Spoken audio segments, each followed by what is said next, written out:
Como estímulo ao uso de espécies alternativas pelo governo, pode fomentar o aumento da legalidade no setor madeireiro e diminuir a pressão sobre as espécies mais utilizadas e ou ameaçadas de extinção.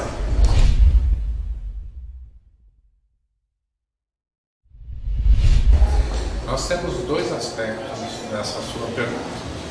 A primeira é um comércio, um setor da construção civil, que é o principal segmento de demandantes por madeira, estar acostumado com poucas espécies. Isso é genérico, no mundo todo ocorre isso.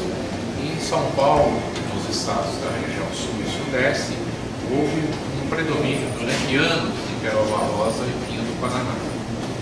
Então, você aumentar o número de espécies diminui a pressão sobre algumas espécies tradicionais.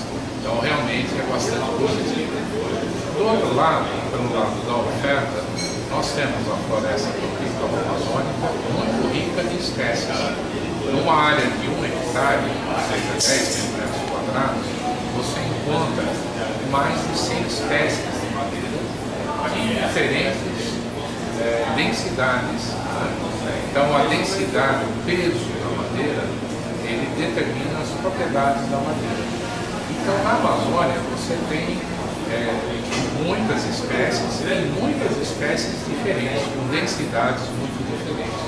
O que acaba acontecendo? Quando você concentra o consumo sobre algumas poucas espécies, você explora de 5 a 10% do potencial da floresta.